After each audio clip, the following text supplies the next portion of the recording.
नमस्कार।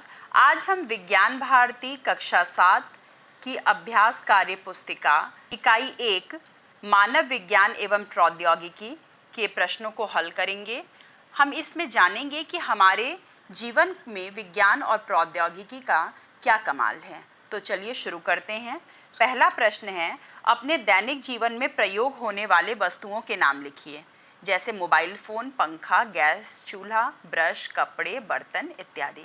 आप और भी उदाहरण लिख सकते हैं, जैसे बोतल, बैग, बाल्टी। लिखित चित्रों को देखकर यातायात के प्राचीन संसाधनों पर ओल्ड तथा नवीन संसाधनों पर न्यू लिखिए। जो हम पुराने जनरेशन में यूज़ करते थे, ओल्ड जनरेशन में यूज़ करते थे, जैसे बैलगाड़ी, साइकिल, नाव, इन पर हम ओल्ड लिखेंगे। और हवाई जहाज़, कार, बाइक, इस पे हम न्यू लिखेंगे। तीसरा प्रश्न है, पहले जब टेलीफोन, मोबाइल नहीं थे, लोग एक दूसरे का हाल जानने या संदेश पहुंचाने के लिए क्या उपाय करते थे। जैसा कि हम जानते हैं कि उस समय लोग एक दूसरे का हाल जानने के लिए चिट्ठियां लिखते थे या किसी व्यक्ति के माध्यम से संदेश भेजते थे। चौथा प्रश्न है, निम्नलिखित कृषि संसाधनों में से प्राचीन एवं नवीन संसाधनों की अलग अलग सूची बनाइए।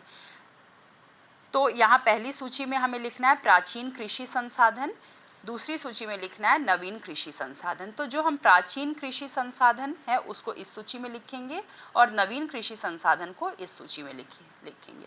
तो चलिए शुरू करते हैं। हार्वेस्ट हम लिखेंगे नवीन कृषि संसाधन, ढेकुली प्राचीन कृषि संसाधन, रहट थ्रेशर नवीन कृषि संसाधन, ट्रैक्टर नवीन कृषि संसाधन, बैलगाड़ी प्राचीन कृषि संसाधन, बैलहल प्राचीन कृषि संसाधन और ट्यूबवेल नवीन कृषि संसाधन। इस तरह हम इन प्रश्नों को हल करते हुए आगे बढ़ेंगे। प्रश्न 5। अब इस प्रश्न में इन चित्रों को देखकर हमें विज्ञान और प्रौद्योगिकी के द्वारा यातायात संसाधन में हुए विकास का क्रमबद्ध अंकन करना है।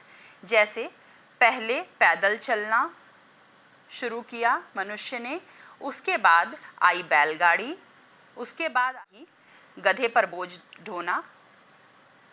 आप इसको भारवाही को और क्या बोलते हैं, मुझे कमेंट करके ज़रूर बताइएगा। चौथे नंबर पे आया पहिया, फिर आविष्कार हुआ ट्रेन का, फिर आई कार, फिर हवाई जहाज।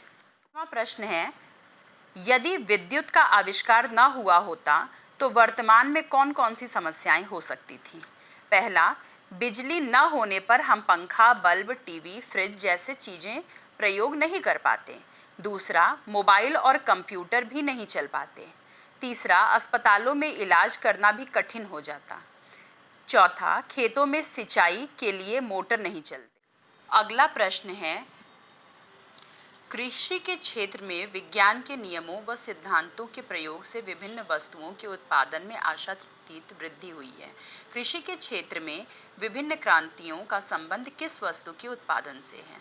हरित क्रांति फसल उत्पादन, श्वेत क्रांति दूध उत्पादन, पीली क्रांति तिलहन उत्पादन, भूरी क्रांति उर्वरक उत्पादन, नीली क्रांति मछली उत्पादन।